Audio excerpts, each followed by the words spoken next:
Ya, inilah rahasia di balik ya angka uang ganjil dan genap.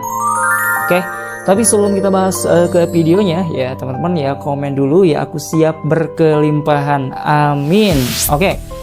Oh teman-teman, kali ini ya aku mau ngebahas tentang nomor seri ya uang ganjil dan genap yang mungkin di tempat lain ya sudah banyak bahasannya ya. Ada yang menganggap itu uang atau angka keramat, ada yang menganggap itu adalah induk uang dan lain sebagainya. Tapi di sini ya aku mau ngebahas dari esensi yang aku rasakan, yang aku tahu dan aku sudah praktekkan guys ya.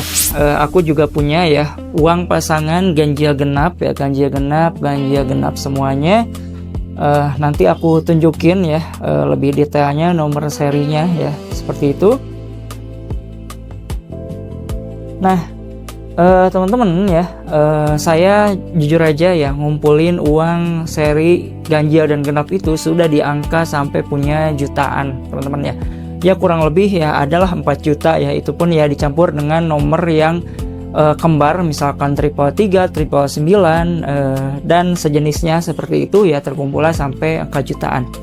Nah di sini teman-teman ya, saya mulai ngerti ya esensi dari kita nyimpen uang ganjil genap ini ya. Kan ada yang ngomong cukup angka 1 lembar ganjil dan 1 lembar genap ya, ada yang ngomong seperti itu, tapi aku ngumpulin sampai di angka jutaan. Nah ternyata teman-teman ya, esensinya adalah supaya kita punya uang dan uang itu nggak dipakai. Nah itu adalah esensinya, karena ketika kita merasa punya uang ya, punya uang senilai tertentu, itu misalkan di dompet ya, karena ini kan secara fisik ya di dompet itu tuh mempengaruhi vibrasi kita ya, jelas banget. Dan ini tuh terbukti banget ya, ketika dompet kita nol dengan dompet kita terisi dengan sejumlah uang ya, walaupun uang itu nggak dipakai, itu tuh membuat vibrasi kita tuh merasa aman ya, membuat hati kita tuh merasa aman, pikiran merasa aman gitu. Itu yang aku rasain. Jadi pada hakikatnya ya, uang ganjil genap ini ya dikumpulin, pertama dia kan nggak segampang nomor seri yang random ya. Untuk mencarinya itu tuh saya dulu dari narik 4 juta itu kadang nggak ada loh angka yang ganjil semua atau genap semua. Kadang-kadang ya paling dapat 1 atau 2, itu jadi jarang banget gitu. Nah karena jarang itulah ya, kita tuh akan mengunci supaya ketika kita dapat ini akan disimpan gitu, akan disimpan, gak akan dikeluarin, karena ya kita tahu buat dapetin seri itu tuh susah gitu, karena memang terbatas guys ya.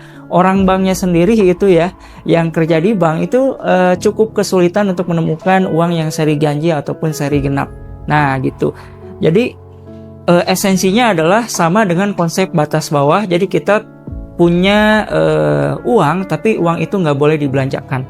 Nah jadi uang ini sejumlah uang ya, seperti biasa, cuma nomor serinya aja spesial ya, ganjil sama genap. Nah ini kan nggak aku pakai karena untuk mencari ini lumayan nggak mudah gitu teman-teman ya. Akhirnya ini disimpan di dompet. Nah ketika disimpan di dompet, kita merasa punya uang walaupun uang itu nggak boleh kita gunakan gitu. Akhirnya kita akan mencari alternatif lain supaya kita punya uang yang lain, nggak menggunakan uang yang spesial itu. Nah itu yang aku rasain teman-teman ya, karena ketika aku punya uang misalkan ganjil genap ya di dompet, dan ada orang yang mau nuker misalkan dengan uang 20 juta atau 50 juta, ya aku milih dituker ya dengan uang yang lebih besar. Nah karena secara esensinya bukan di angka ganjil genapnya, tapi di kita memiliki uang tersebut gitu. Jadi dirasa kita memiliki punya uang. Nah itu yang paling penting, esensinya di situ ya. Terlepas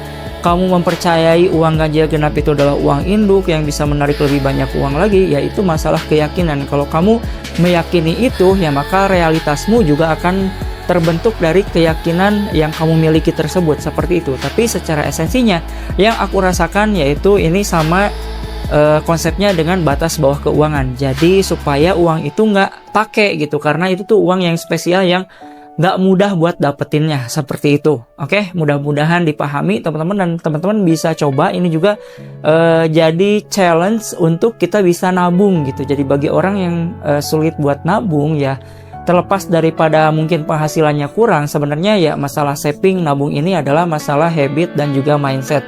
Ketika mindsetmu dan habitmu sudah terbentuk, ya berapapun penghasilanmu itu akan selalu bisa saving. Ya itu yang aku rasain, karena aku juga dulu pernah ya gaji ya di angka UMR sampai belasan juta itu nggak bisa saving ya. Ketika bergeser kesadarannya, ternyata hanya merubah mindset dan kebiasaan aja. Jadi ya ini latihan ya buat kita bisa saving uang gitu. Jadi setiap kali nemu nih yang ganjil atau yang genap, ya kita simpen di dompet itu terus sampai nggak kerasa.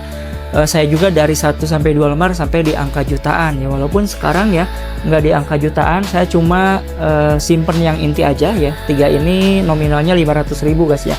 Yang sisanya ya saya masukin ke emas guys ya, seperti itu. Karena saya sudah paham esensi, ya saya sudah tidak melakukan itu lagi, tapi saya tetap menggunakan prinsip dasarnya untuk supaya kita saving dan punya uang seperti itu.